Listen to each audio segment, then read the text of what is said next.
and then I will record. There we go.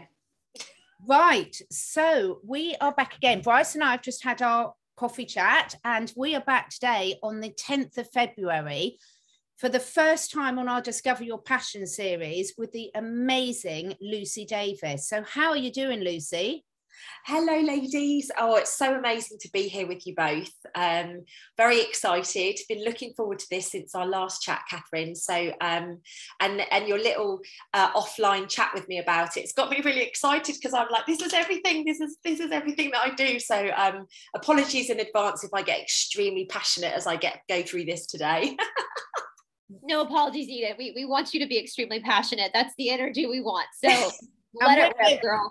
We're in that mood today, aren't we, Brice? We've just had our chat and we're just feeling, we were just saying just before we started, that just feeling like spring is in the air. I do feel like a little spring bunny. No rude jokes, everyone.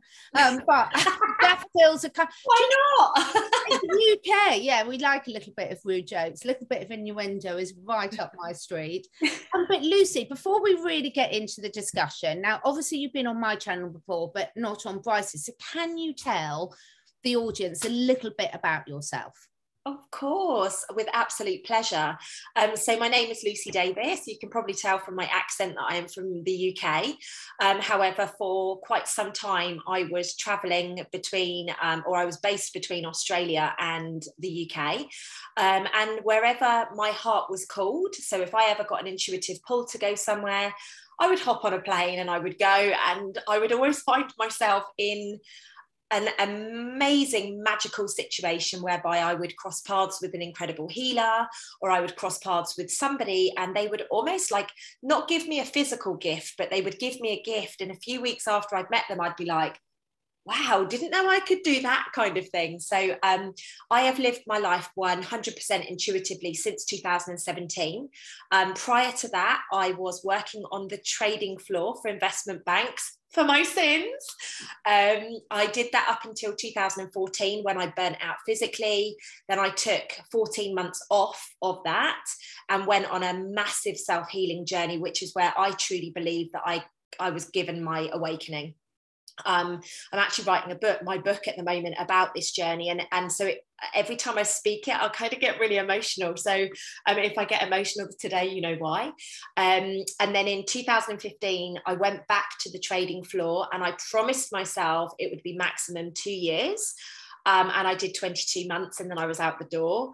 And I'm very, very proud. Since then, I've been coaching people. I started in regard to health and healing. Now it's very much around, I use my intuition to help people get whatever it is that they need. So that may be a breakthrough in relationships. It may be a breakthrough because they've got a tumor or something like that.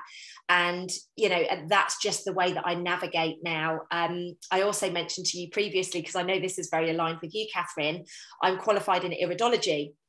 So sometimes when somebody comes to me and maybe they've got a tumor or maybe they've got a health issue and they can't quite grasp how they've brought it in energetically and spiritually, I will use iridology as a tool so that they can physically grasp how they have brought this in and how this is manifested in their body. So that's a very, very long story short. It's been an absolute wonderful journey, very, very much intuitive led. You know, if I feel like I need to go to a country, and quite interestingly, my visa's just been approved to go back to Australia. Now, I put that in about 18 months ago, and of course I was blocked every time.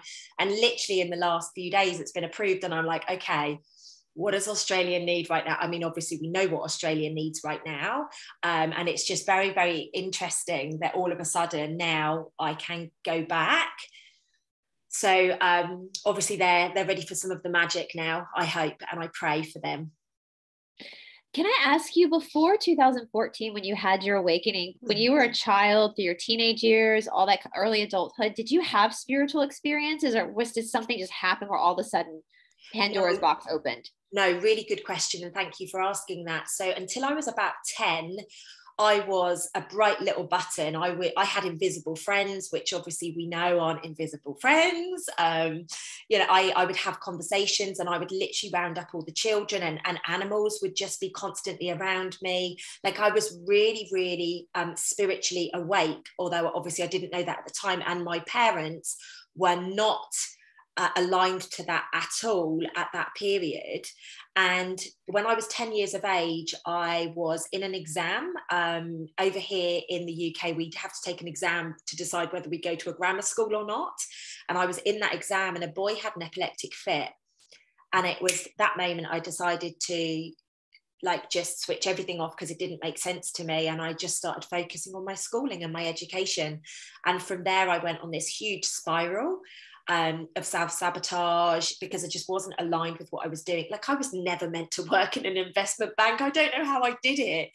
You know, like, I look back and I'm like, wow, they groomed me through that, because they could see the light that I had, and they could see the gifts that I had with people that don't come naturally to people unless they are aligned with much lighter things, you know. So it was looking back, and this is why the book is being written now. Looking back, it's been like, it was obvious from a young age, but I chose to switch it off because I guess I was scared. Yeah. Yeah. Isn't that funny? Like, kids, our friend Liz, who did a Catherine's sweatshirt and t-shirt I have on under this, she's brought this up before, because I'm from Georgia, and she's from Tennessee, and this is the Bible Belt. And so there's a lot of, with the religious matrix. And we even talked about that with her little boy, her precious little 2-year-old Levi. You know, children are born knowing God, knowing source. Children are born, they don't have to go find the creator. They don't have to go find angels. They're just born like seeing them and knowing them. And it's when we insert them into this controlled matrix that starts to be like taken and closed off from them. And so do you remember seeing like your imaginary friends, or seeing like the angels, or seeing that? Yeah, I do. And what's really interesting is I've got 2 little half sisters, and they're only 9. So there's a massive age difference between myself and them. But what's really beautiful now is they're getting to that age whereby I obviously decided that I was going to step out of it. So I'm nurturing them and reminding them about the fairies. And they often say, because fairies were my thing when I was little, I would see the angels, but I would often see fairies. And of course, my older sister thought I was crazy. My mum thought I was crazy, but I could see fairies. I could feel the elemental energy coming through. And what's really interesting is one of my little sisters said to me just a few weeks ago, but fairies aren't real. People keep telling us at school they're not real. So I'm working with them to remind them of the mysticism and the magic. And I see that as a true gift, because obviously I was only a little bit older than them when I decided, nope, I'm not going to do this anymore. So in answer to your question, yes, I remember my invisible friend. Like, I could probably draw you a picture, probably not a very good one, but I could probably draw you a picture. And now I know that that's somebody who still comes to me in spirit and guides me when I'm obviously working with people. So it's beautiful. That's a lot. I mean, like, to go, you know, because I think Catherine and I mean, I don't want to speak for you, Catherine, but when I was a child, I would see angels, I would see spirits, I would see demons, I saw everything. And you're right. You go through these, and I had some weird in my teenage years experiences with some spiritual attacks, and it kind of followed me, even though I tried to push it away as well. But when we, and it's, I guess when 2014 happened for you and that door was kind of opened again, what was that like? Was it like a coming home, or were you resistant to it? Or were you like, oh, duh, I need to go back here again?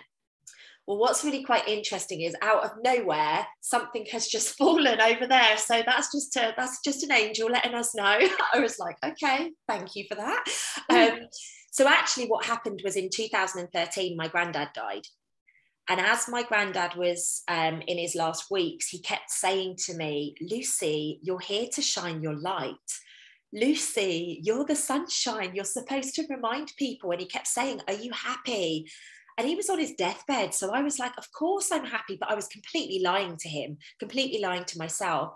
And I actually see him as the catalyst that started me on this journey. And then in 2014, my physical body burnt out. And I truly believe my guides, the angels, whoever, I've just got goosebumps all down my side. They basically said, we're just going to push her until she has to stop now and she has to immerse in this. And exactly like you said, when I took that first step, it was like I'd gone home and I could breathe again. It was such a relief. I'd been leading this life that I felt so restricted and so held back, and almost like I couldn't breathe. Yeah. And all of a sudden I'm like, I can see, and everything seemed brighter, and everything just seemed, and although I was in a bit of a pickle with my health, I'll be honest with you, you know, I had severe digestive issues, hormone issues, you know, tumors in the womb, you name it, I had it all going on. And it was just such a gift, because if I didn't have all of that, it was obviously what I chose for my awakening this lifetime, because if I hadn't had that go on, would I be here today? I don't know.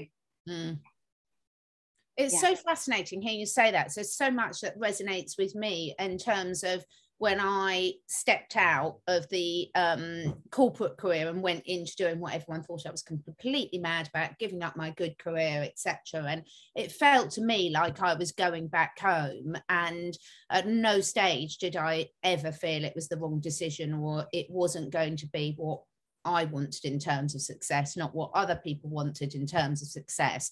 But one of the things I'd like to sort of really have a little chat about is people that are watching this. Everyone's story is different. So I've spoken quite a lot, Lucy and Brice, about, I love Joe Dispenza, and one of the things he teaches is we can hit rock bottom, and that will give us different doors will open and options will come to us, or we can not hit rock bottom. So I didn't hit rock bottom. I didn't have a major sort of crisis that made me do that.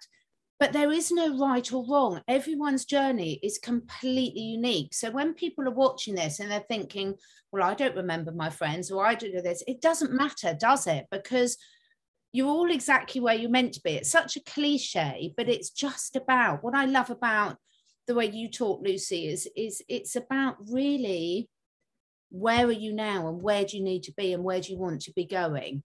The story is important, but everyone's story is and can be completely different. Yeah, and a really important piece of what you've just said, Catherine, is that we all need to acknowledge that we've been living in a paradigm where we have been controlled to compete. We've been controlled to compare.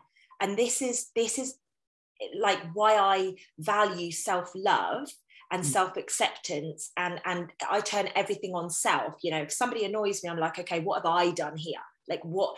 And the reason that I always do that is because we have been under this matrix, and we've been under this spell whereby it's normal to be like, oh, well, I didn't burn out like that, so I'm never going to get her gifts. When in reality, you don't need to. You made a commitment. You signed a soul contract. Whether you remember it or not is completely irrelevant. You signed a soul contract, and I decided to be very, very sick to be able to awaken. Some people, bless their souls, picked abuse, physical, you know, that kind of thing, like they've emotional abuse, and that's their awakening. Other people have been through so many lives that this lifetime, it was, you know, breaking a nail on a particular day that made them get their awakening, you know. So wherever you are in your journey, if you find yourself comparing, call yourself out on it. We have a saying here, comparison is the thief of joy. Absolutely.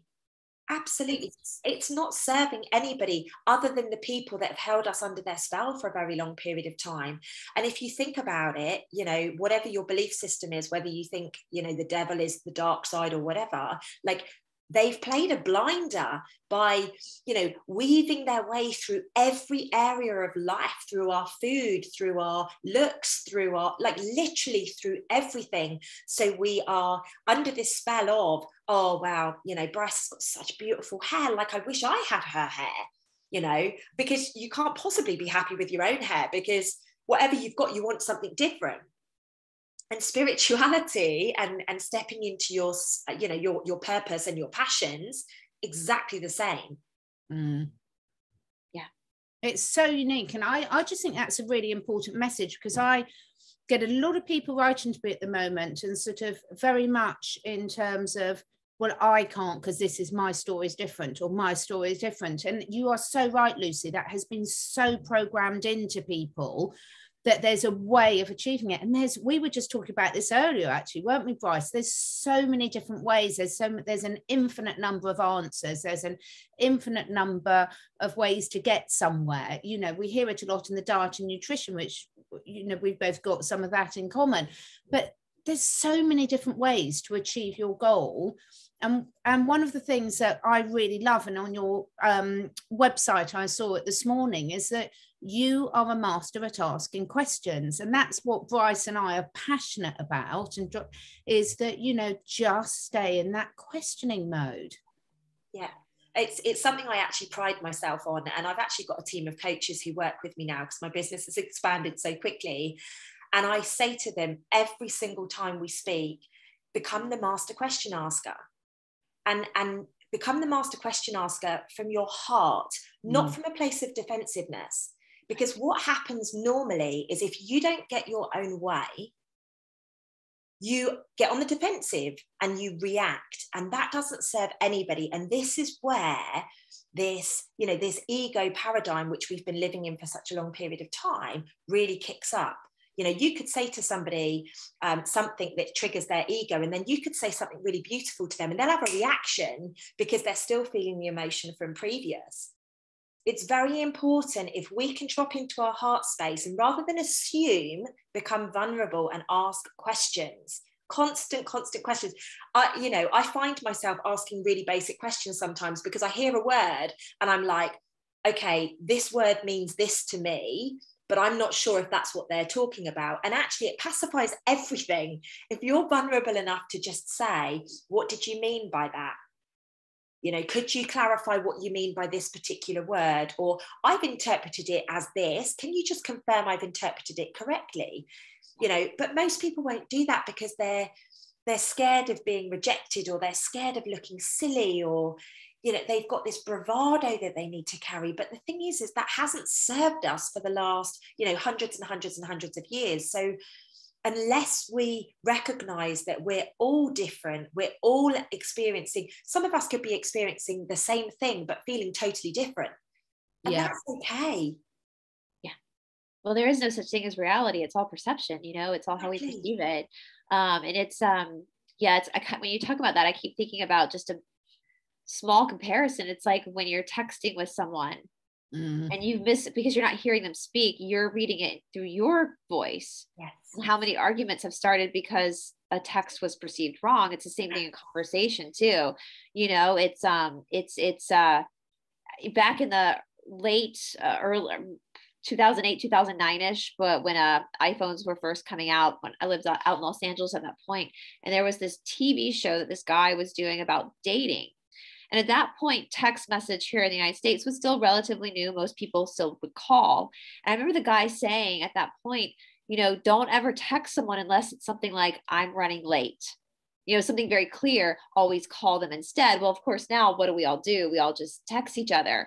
But I think about that a lot, about how the misunderstanding, the miscommunication that people have, it causes a lot of issues that are not actually necessary in the long run. But I like what you're saying too, because my background is traditional yoga, and it goes very much into, like, you know, prakriti versus purusha, nature versus the spirit. And everything you experience as far as emotion is really coming from this place of nature, and is really for your soul just to watch and learn from. Why did I handle that this way? Why did this piss me off? Why? What am I attached to that's not serving me anymore? That's actually disconnecting me from source because I'm too focused on this attachment that is that's just my own perception. It's not even real. You know, it's the grand illusion. Absolutely. And the most interesting piece of what we're collapsing right now is a massive part of the population do not see the illusion. Yeah. And that's where, you know, this argy-bargy, or this belief that, you know, there needs to be this, you know, a little bit of friction is coming from.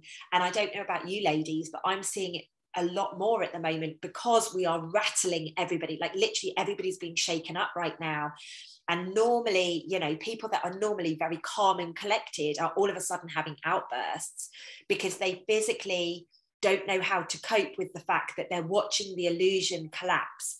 Like, right. You know, or at least their perceived belief of reality, they're watching that collapse and they don't really know how to deal with it. It's interesting. Oh, sorry. I was going to say, do you think, ladies, that going back to the communication aspect, I was taught very early on, actually, in my corporate career, back in the days where we used to have to stand up and do a lot of presentations and things, that, you know, communication is a two-way thing. It's not you giving your message to someone. It's not completed until you've checked that your message has been received and understood by the person you're giving the message to. Because we've got whole generations now that have grown up leaving voice messages, you know, text in our day, and then now it's on to voice message and things. But even leaving a voice message is very much you giving yours. You're not receiving anything back from it. And so I think that skill of receiving, have the other parties received and understood, and are you on the same wavelength, is completely missing from most people's lives, and on all levels, on a personal level, on a work level. And what you were saying, Lucy, there about, you know, people are not seeing the illusion because there's been no conversation around any of this. Yeah. And when there is conversation, people have massive reactions about it, because we're really challenging people's belief systems right now. Yeah. Everything that we've ever perceived to be real, we are now having to say, okay, maybe I was wrong. And quite often that's the most tough thing for somebody to say, isn't it? Right. It's so funny. You know, I don't know if you guys know much about Ganesh. This is a little Ganesh my friend Meena Gupta gave me. You've given me a message, so thank you. Do what? That was just a message for me, so thank you. Oh, well, that's why I felt I needed to show it. Yeah. Well, Ganesh is one of the avatars in the Hindu faith, and he has big, huge ears. He has an elephant head, a human body. He has big, big old ears and his tiny mouth. And it's so he can hear more and talk less. And he is the bringer of the remover of obstacles, and the bringer of obstacles that are serving your highest good. And it's like that whole saying, when you're having a conversation, you're listen to someone to understand, not to respond. Yes. And I was just thinking about my little Ganesh here that Meena Gupta gave me years ago in India. So sits on my desk every day, but listen to understand someone, not to respond. And I was telling Catherine the other day, my sister, you know, here in the state of Georgia, we don't have, you know, here in America, we're really learning the value of a republic, the states kind of being their own territories, which before that was never really noticed, I don't think, by many people, because different states are under different rules right now by that bunch. And my state is a very conservative state. So we don't have this, and we don't have, you know, it's not a big deal here. But my sister, she was in the fortunate situation that she was able to pull her kids out of public school and put them into a private school, so they wouldn't have to, when this all started, and they could just be normal kids. But I was telling Catherine, my sister, who is like us, she was having, when this all started, the global thing of 2020 started, she was having a conversation on the phone with her son, my nephew's best friend's mother. And she realized in that conversation, because here we are like getting annoyed with people who are buying into it. But in that moment, she realized how afraid this woman was. And she all of a sudden felt so much empathy and compassion for the place that this woman was in, whereas she knows it's not, you know, but to hear that, to actually, the fact that she actually heard that, not just in her ears, but in her heart, that this woman was actually terrified for her life, for her children's life. She was trying to do the right thing under these scary situations.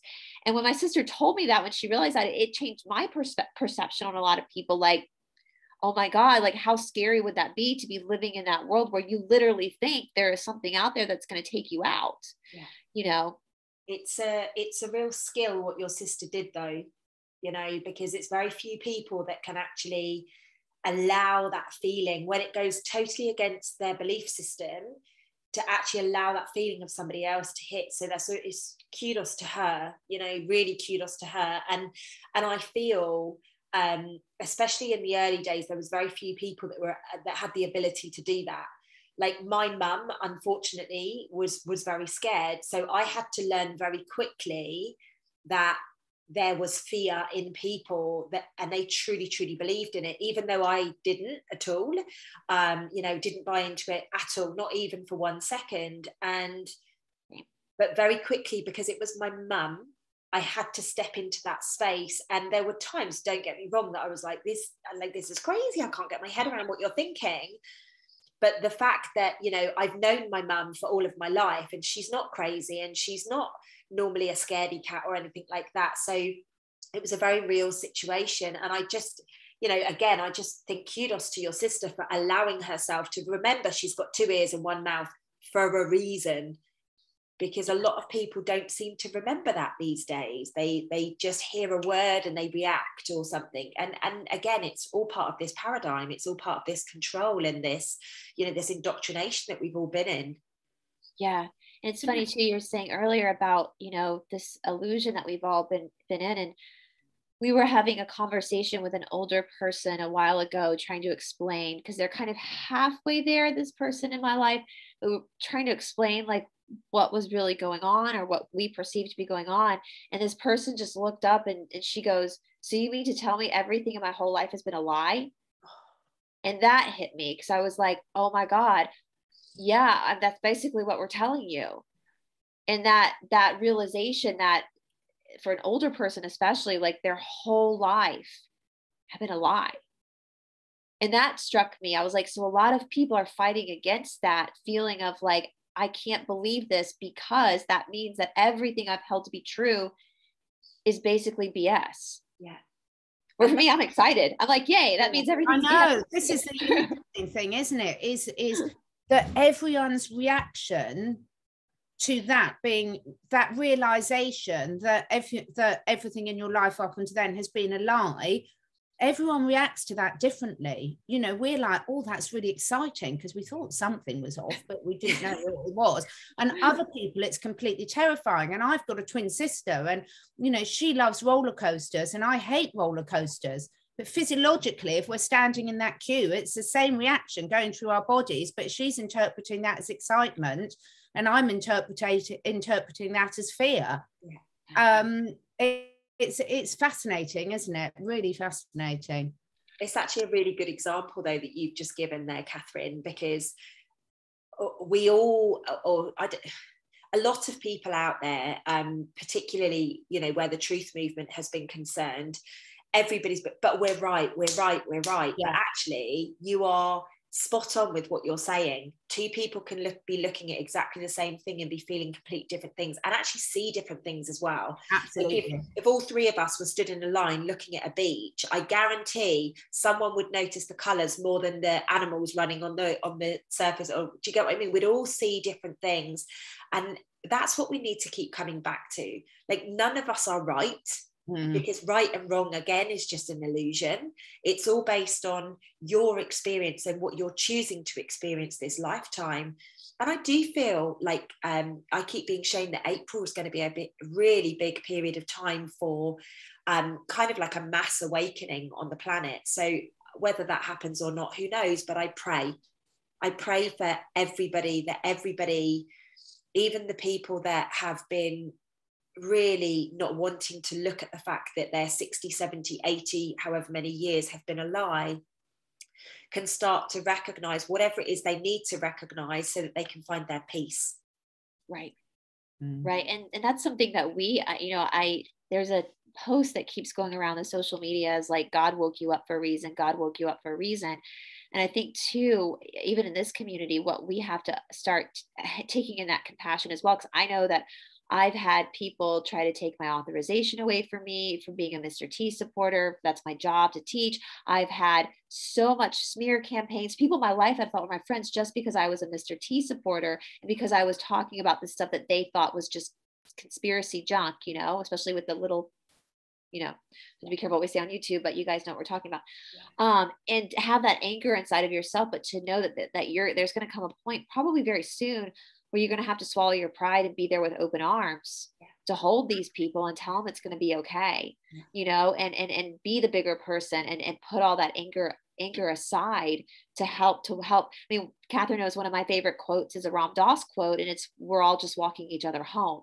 Yeah. We're all just walking each other home. And that's going to be something that we're all in this community, hopefully very soon, are going to have to put on our big boy panties and underwear and like be able to be that Ganesh with the big ears and the small mouth, and allow these people that we're mad at to have our energy and our shoulder to cry on as we help them. Yeah, I love that you've said that, because I think it was about April 2020 that I actually said that, and people were like, no chance, not going to happen. And I mean, this was way before we even went down this route. Yeah. So you can imagine now, you know, and I'm starting to see the anger in people that have gone along with it and have done as they're told. And I think that's the really important piece here. People have done as they're told because they want an easy life. They want to get back to normal, whatever normal looks like to them. And we can't hold that against them. Right. You know, like, I don't blame them. Like, there's been times where I've gone, God, Lucy, wouldn't it just be easier just to not know about any of this stuff? Exactly. You know, but also the other flip side of that is, I'm not sure physically, emotionally, spiritually, how you would cope with that, all of a sudden it being in front of your face. So, you know, I'm very grateful for the path that I've walked. I'm very grateful that I listened to the calls. But at the same time, exactly what you say, Brice, we do have to love on these people more than we've ever loved on anyone or anything in our lives. Because this is the future of the world that we're going to be doing here. It's time for unification. It's time to come back together, whatever that looks like. Yeah. Can I just put another thing into the melting pot there? Is there's another scenario, and of course there's every possible option in between, that we're not going to get the disclosure that we all think there is, that there could be a way of moving forward without people finding out. So we will still have the label of conspiracy theorists, and look, nothing what you said has happened has come true. And I think for me, that's something that I've been sitting with, certainly since Christmasing, and saying, hand on heart, that to me has really made me look at where I'm at and how will I handle that if that's the scenario that happens as well. And it's very real, actually, and I actually feel that, although I still feel that there's going to be this awakening of people in April, I don't think it's going to be the way that we wanted it to be. Yeah.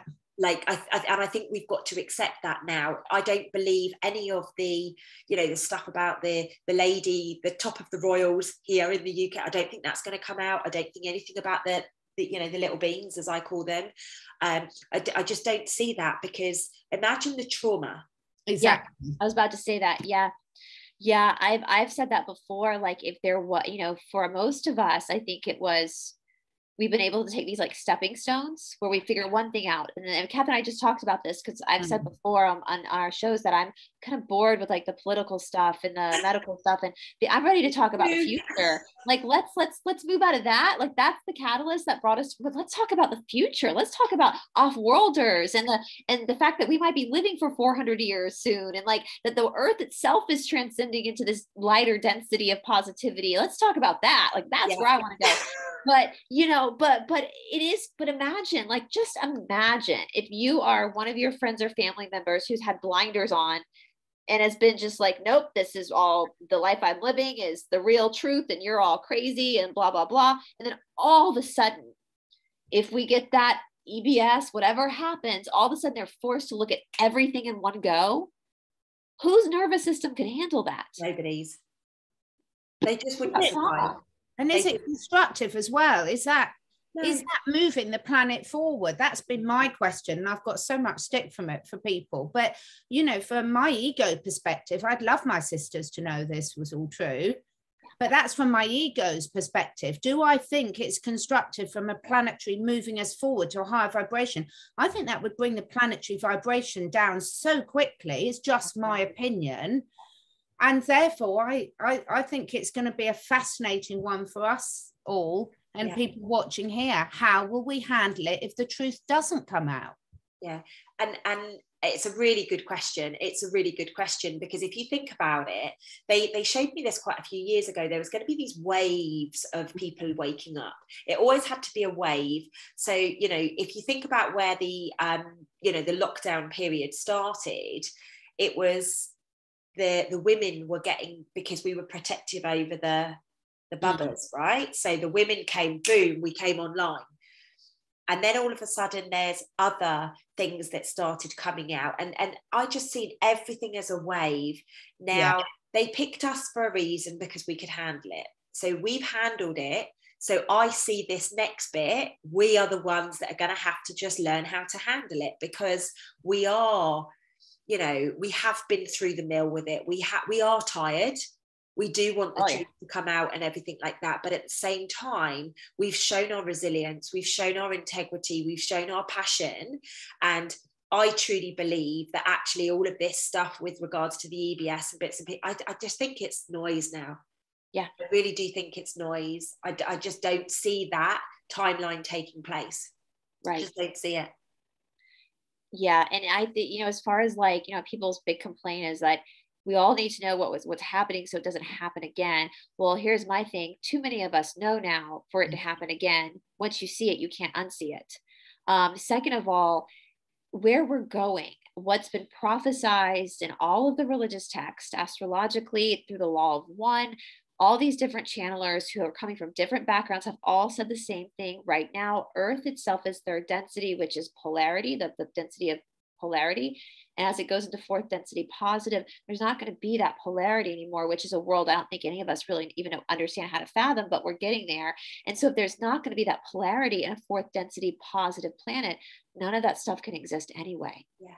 So as you're saying, is it necessary for everyone to know? Is it necessary for every single human being that moves, ascends into this new density to actually understand everything we know? Is that necessary? Probably not. No. I just feel that it's really interesting, because I've been having this conversation over the last few days. So it's really interesting that we've got to this point again. There's obviously something extremely important that we need to speak about, right? I keep seeing, I mean, we've had such extreme polarity, right? The atrocities, like the depths of the negativity and the depths of where people have taken this, and then the heights that people have taken this. I mean, it's just so extreme right now. And I don't think there's very many people that haven't already gone through it on the planet that could handle it. Yeah. Physically, you know, without even looking at the emotional and the spiritual side of things. Physically, I don't think people would have heart attacks. Yeah, literally. Yeah, their physical body would not know what to do with it. I mean, I speak quite openly to both of my parents, perhaps not at the level that I could do with the knowledge that I've got, but I know if I pushed it any further, they would start to have physical issues premised off of what I'm sharing with them, because it's horrific. Yeah. What we have been witness to is absolutely horrific. And exactly what Brice said, there's too many of us. There's no way. I mean, even me on my own, there's no way we're going back there. No way. Like, I will fight if I have to. And Catherine, you've probably heard me say that a lot. You know, I used to fight professional Muay Thai. So if I need to fight, I will fight if I have to. But I don't see it being like that. Genuinely, I don't see it being like that. I see there's got to be a change in systems now. There has to be a collapse. Obviously, Catherine, I know you know, but I'm working with a guy called Paul Boys over here in the UK, and we are literally setting up new systems. Doesn't matter about the old ones. They don't work. Let's not give them the energy. Let's create the new and take whoever wants to come with us. Let's go. Yeah. You know, that's my passion right now. Is we've sat in the trenches, if you like, for long enough, and it's time now to say, right, we know it's not over back there, but unless we create the future, unless we create what can then be adopted by other people around the world or whatever, we're continuing to hold ourselves back. We're not actually allowing humanity to step forwards. Exactly.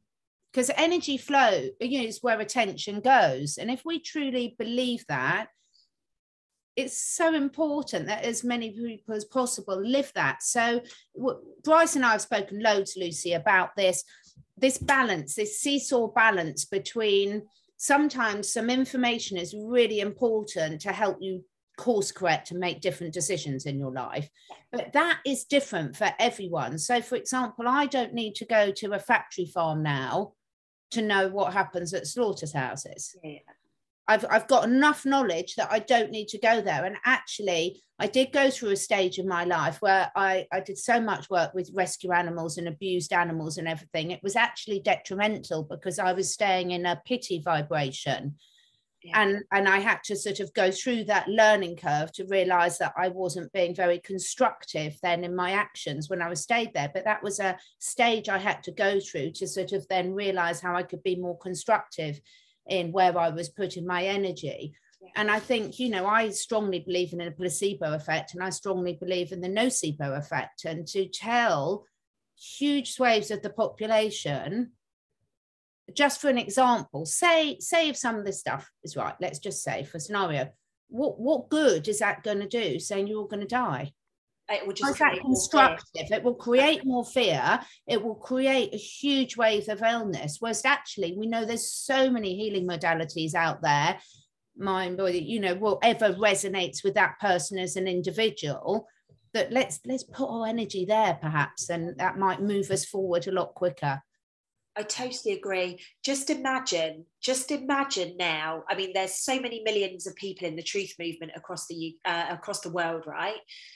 Imagine if every single person stopped sharing the same old regurgitated stuff now and started talking about New Earth, started talking about the new healing centers, started talking about how we're going to treat animals properly, talking about how we're going to cleanse our water, talking about how we're going to, you know, police things and have our military and stuff like that working. Just imagine what we could create like that if everybody focused, you know, and as you said earlier, Joe Dispenza is a great example of this. Get a number of people in a room, focus on one thing, and boom, it happens instantly. And this is where I'll be honest with you, I've become very distant from the truth movement because it just isn't serving me anymore. My life is going to a much higher level frequency, and it isn't that I've forgotten that or I've forgotten my roots. You know, I was a speaker at the protest and all of those kind of things. And I even spoke very recently at a protest, but it was to bring the consciousness up because everybody else is talking about this and talking about, and I was like, if I'm going to do this, I need to be able to speak about what I would like to speak about. And they were like, of course, we'd love you to.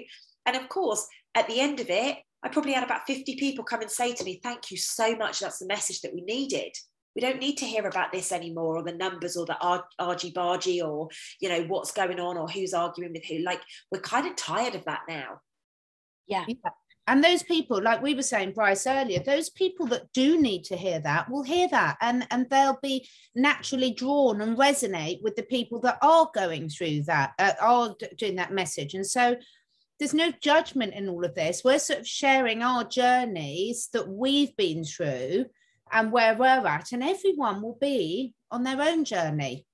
And recognizing, as we always say, you know, is this serving me? Is this serving me now? Is this what I need to hear now? It's a really good question to keep asking yourself.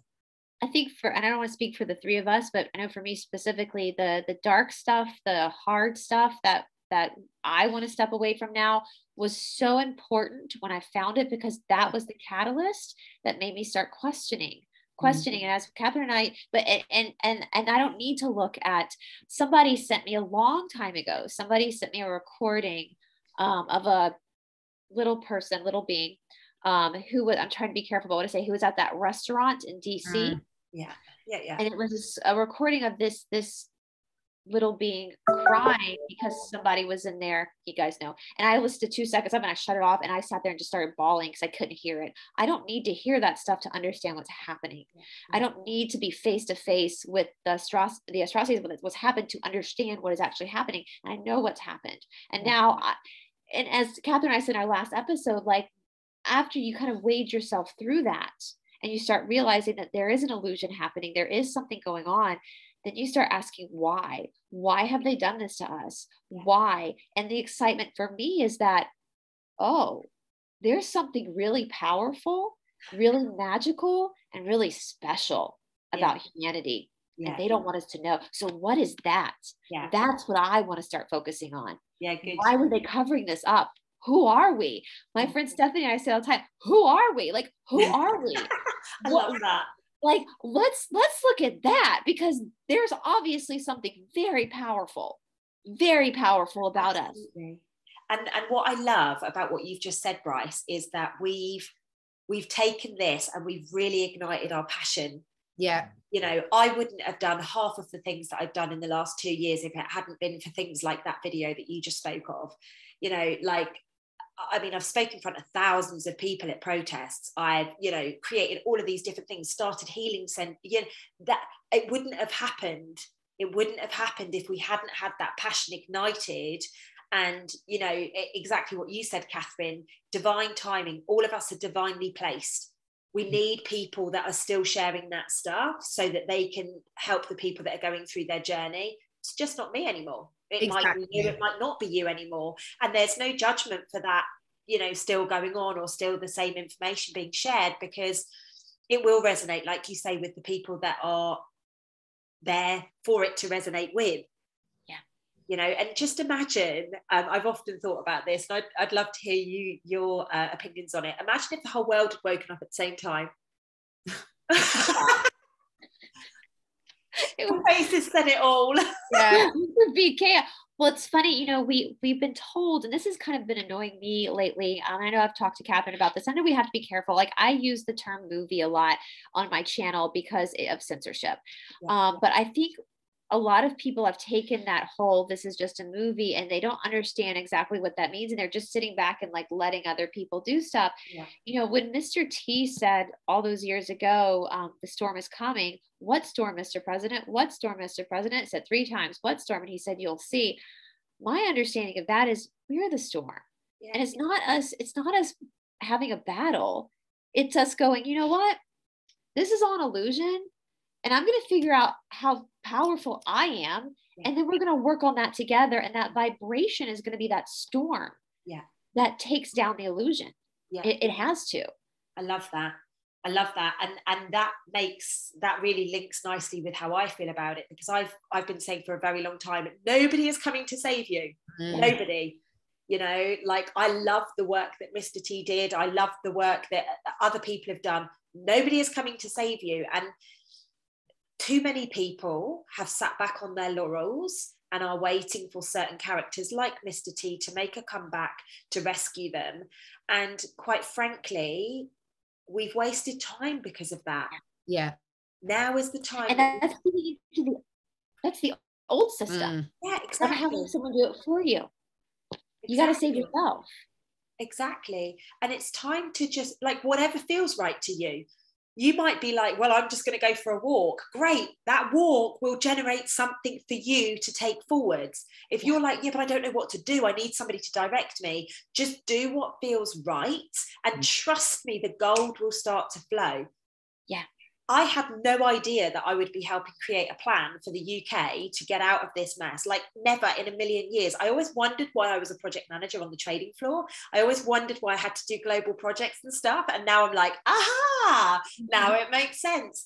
But it didn't make sense when this stuff started being presented to me. I didn't realize that we had to collapse all of the systems. I didn't realize, and I've actually had firsthand in the last 2 years of how corrupt the police is, how corrupt, you know, the military and not everywhere. And I'm not saying everybody, but there is a massive proportion of it. Yeah. And I've had to experience some of that firsthand in the last couple of years so that I get it, because I didn't get it before. You know, I would never have comprehended before that somebody could be sent to prison when they were innocent. Like, I just couldn't get my head around that. Now I've witnessed it, and I've witnessed how people can throw slander and stuff and end up getting other people in. Like, but I look at it as a gift. This is the thing, because I'm like, wow, now I've got the insights. Now I can offer that knowledge in how we're going to get out of this mess and how we can restructure this stuff. It's so funny. Every time we speak, Lucy, it's like absolutely spooky to me, the synchronicities, because I was a global project manager as well. I had my own project management company before I then went on to the more holistic stuff. And I think I've spoken with both of you before that, you know, I've had so many different careers and so many seemingly unlinked. And like at the start of all this, I sat there and laughed to myself one day, because suddenly I saw exactly how these all linked and have got to me to where I am today. And yet it had been so diverse, and it really did. I literally did laugh outside. And when one of the things you said earlier about, well, we do it because we can take it, one of my really important most important job from the external point of view. That's what they always just say to you, Catherine, we're saying this to you because you're the one that can take it. And it used to really piss me off, because I was like, well, I'm not a dumping ground for all the people that can't. But now I see why. And at the time I didn't. It's actually a huge compliment for you. It's actually a huge compliment, right? That they thought that you were strong enough, but at the time it's like, I don't get paid enough for this, and I don't have enough hours in the day for this, and why are you picking on me? What about them? Like, there's boys here doing it, you know. It's really quite interesting, isn't it? But everything served us. It's just the excitement, you know, sort of comes from all of us. And I think, you know, this is the thing, is this is why we wanted people to talk about their passions, because it does not matter what your passion is. We need all of the different things. We need all the players on the football pitch. You know, you've got to have a goalkeeper and strikers. Without one, you know, it doesn't work. And this is what I love, is just seeing the people that are stepping up and what they're doing. I mean, some of my friends and clients, that what they've achieved over the last 2 years is absolutely phenomenal. Yeah. When all of the odds were stacked against them as well, you know. Absolutely. Get out to see people, couldn't interact with people, and it has literally sorted out, like, you know, it really sifted through the weeds to be able to grow properly, hasn't it? It's amazing. And normal people just, and I don't mean this in the way it's going to come out, but I'm going to say it so people can comprehend it, like basic normal people doing extraordinary things right now.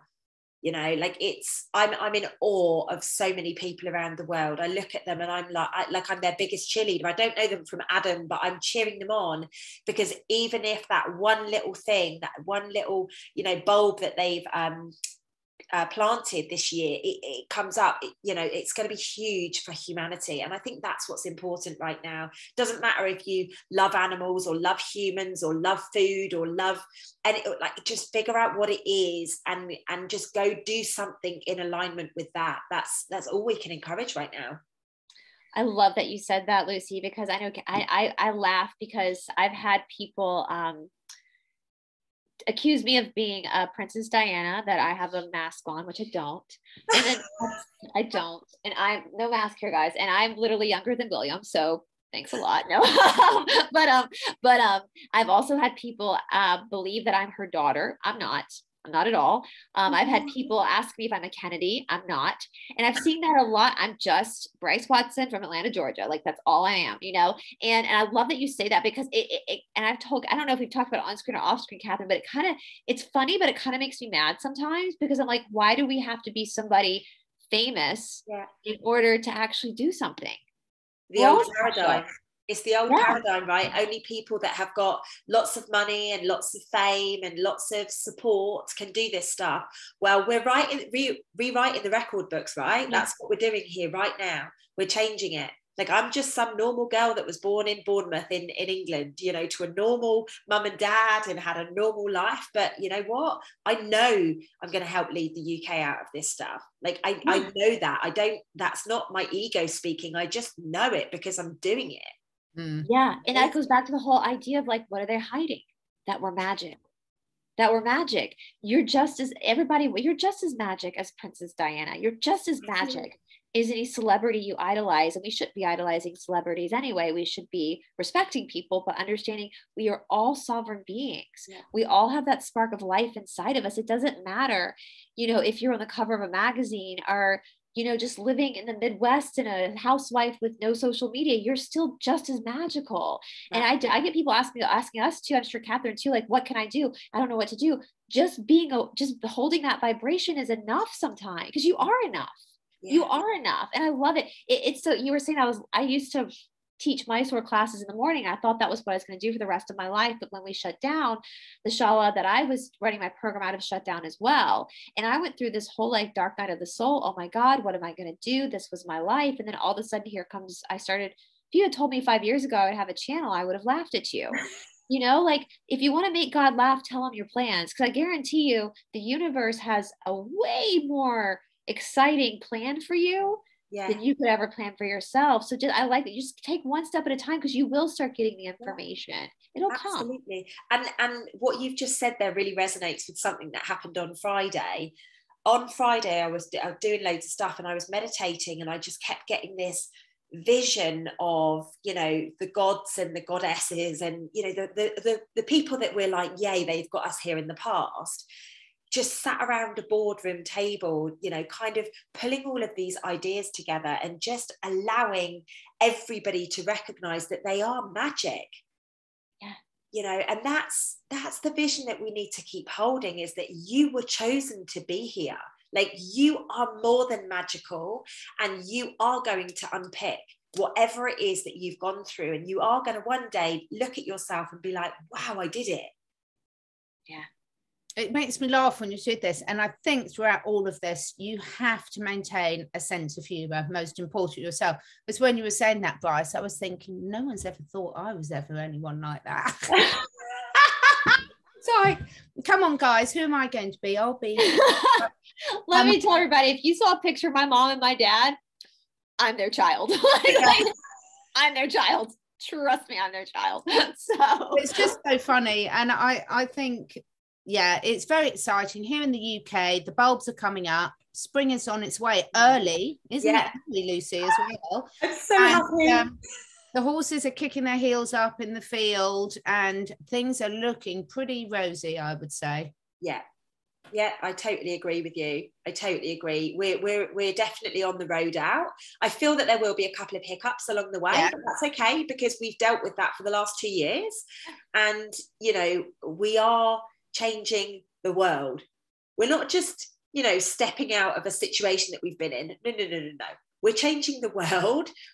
For that to happen, we've had to go through this stuff. We've had to create absolute trauma and, you know, dramas, for want of better words, for us to be able to go, we're not going to do that again. We're not going to make those mistakes again. You know, it's a big deal that we're doing here. And everybody watching, you were picked. Fantastic. Thank you so much, guys. That just such great. Having me. Now, Lucy, you've got, obviously I will be putting Brice and Lucy's links below, but what's the best way for people to connect with you? Instagram is probably where I hang out the most. So Catherine can pop my link there, but I'll also give you my email address. If you need to email, you can email in. My assistant, bless her heart, will deal with it. And she'll get hold of me pretty easily. So yeah, and likewise, if you ladies want to send me over your details, I can pop that on as well. Be good. Fantastic. Well, I hope everyone's enjoyed that as much as I have. It was a really lovely chat, ladies, and hopefully to be continued. For sure. Lovely to meet you, Brice. And thanks for having me again, Catherine. Take care. See you soon, girls. Lots of love. Thanks all.